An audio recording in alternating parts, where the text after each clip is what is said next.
I want to share with you how to reach your goals. I think the Bible is the greatest motivational book ever been written. Now, I want you to repeat after me, please. We got to recondition our minds first. Let us say together, good things are supposed to happen to me. Yeah, write that down. I want you to say that to yourself every day.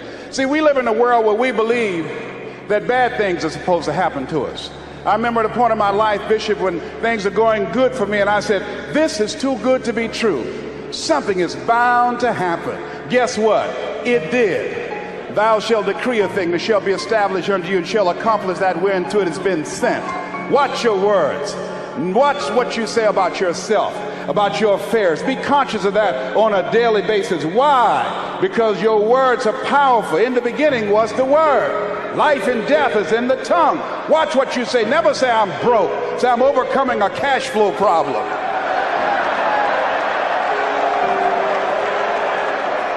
Claim what you want, not what you don't want. So affirm, good things are supposed to happen to me, and begin to believe that. Begin to expect that. Now, I was talking to my oldest son, Calvin. We were going for a walk. And I said, Calvin, do you want to be successful? He said, yes, sir, Dad. It's okay. We kept on walking. Then I stopped and I looked him in the eyes. It's my namesake, my junior. I said, Calvin, we're looking at each other eye to eye now. Do you expect to be successful? Given the fact that you are a single parent of 2 kids, given the fact that you decided not to go to college to further your education, given the fact that you are very talented, but you're behind on your dreams and your bills, do you expect, based upon your performance, based upon what you produce at this point in time in your life, do you expect to be successful? And Calvin got quiet.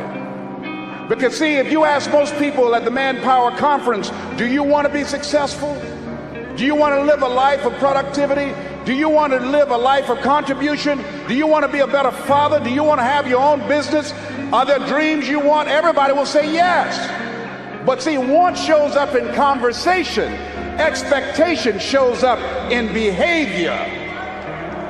See, I can tell what you expect by what you do. That's why the Bible says, judge a tree by the fruit it bears, not the fruit that it wants, not the fruit that it talks about, not the fruit that it claims, but by what you are doing.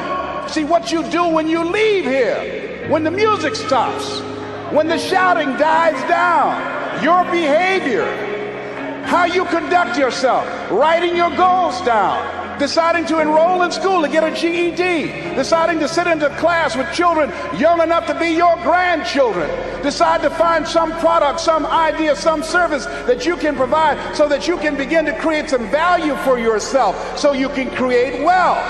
And let me tell you something, ladies and gentlemen, it's very important that we begin to learn how to create wealth. I'm not talking about loving money. See, I believe that lack of money is the root of all evil. People will steal for money. People are killed for money. People go to jail for money. Every time the unemployment goes up, in those areas where the unemployment is high, that's where you have the highest incidence of crime and violence. Whenever the unemployment goes up 1% in our community, 10,000 children and women are battered. Money makes a difference in your life. I never wanted to be rich. All I've ever wanted to do was to be comfortable. How many of you ever wanted to be comfortable? Raise your hands. Then I realized in order to be comfortable, you got to be rich.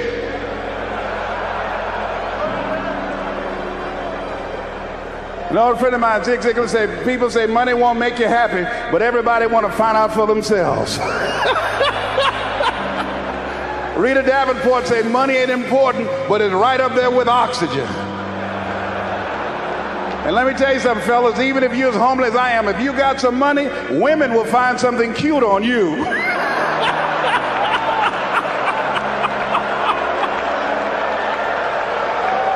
He got earlobes like Denzel, honey. Money makes a difference. I used to be so broke when creditors would call the house, my children would answer the phone and say, my daddy say he ain't home. I was so broke at one time in my life, I walked by a bank and tripped the alarm.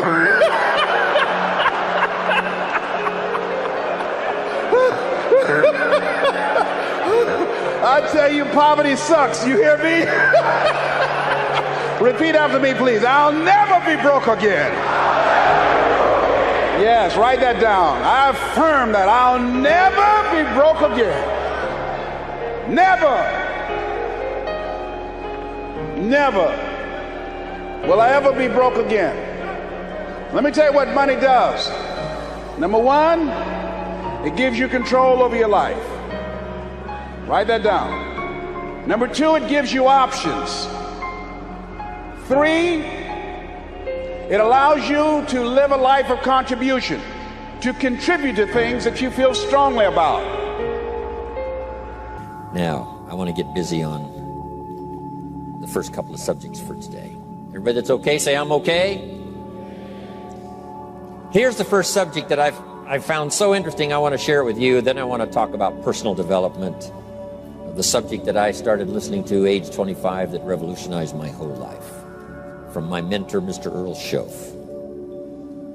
Here's an interesting subject. Just jot it down now. It's called Enlightened Self-Interest. Enlightened Self-Interest. It's a fascinating study to study the idea of self-interest. But just make this note. All of us, have self-interest. The key is for it to be enlightened so that everybody wins and no one loses. Our first interest is to survive. What does it take to survive? Our second interest is to succeed. What does it take to succeed? What does it take for me personally to survive and to succeed? Can I legitimately be interested enough in the things that help me both succeed and survive?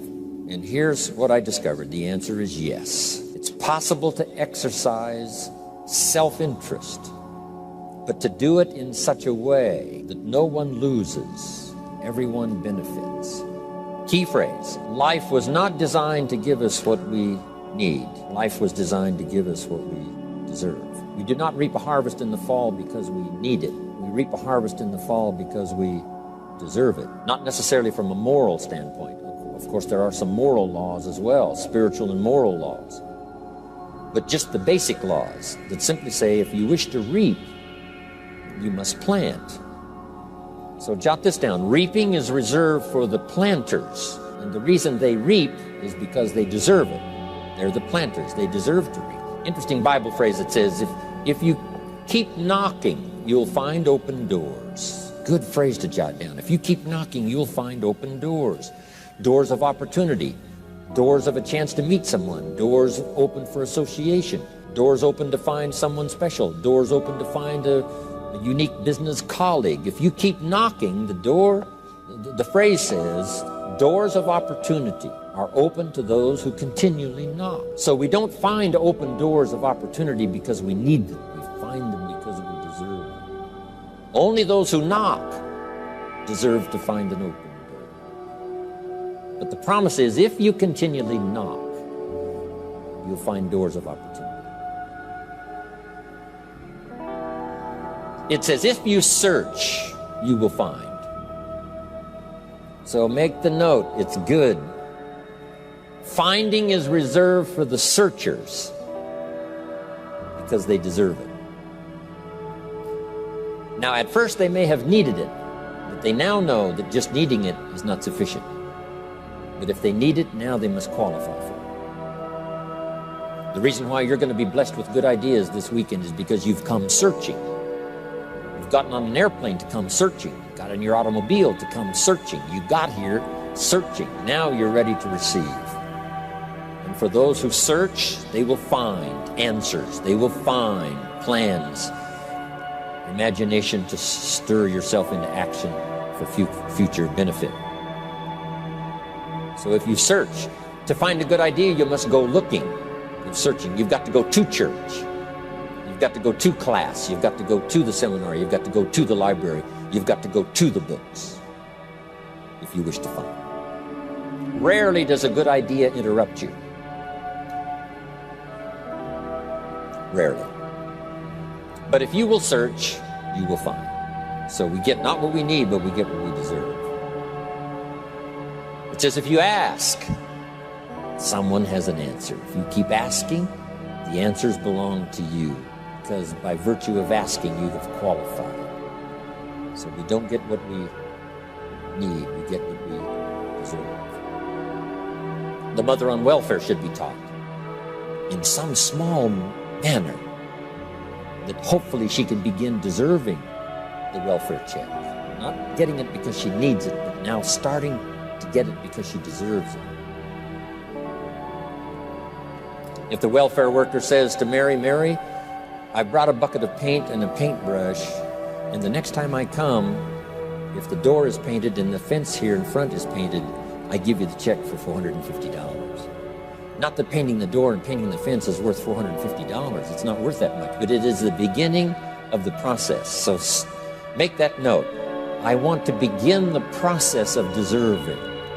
What would that be? What process should I begin engaging in to deserve good health, to deserve a good relationship, to deserve prosperity, to deserve an enterprise, to deserve the opportunity to build a city? What must I do to begin the process of deserving? So now the welfare worker comes back and the door is painted and the fence is painted. And now Mary gets the $450 to help take care of her children. Not because she needs it, but because she's beginning to deserve it. Then the welfare worker thinks of some other project.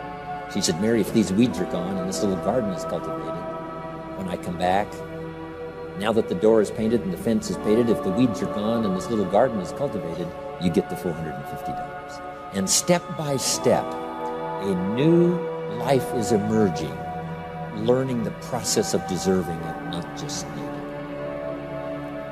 We teach our children at home, right? Child says, I need $10. So that language doesn't work here. There's plenty of money here, and the vaults are full. But to say I need $10 is not how you open the vault. Now you begin, not fully qualified, but you begin the qualification to someday speak to many, someday preside over a vast crowd, someday be the manager or the leader of millions. It starts in those early days to deserve it.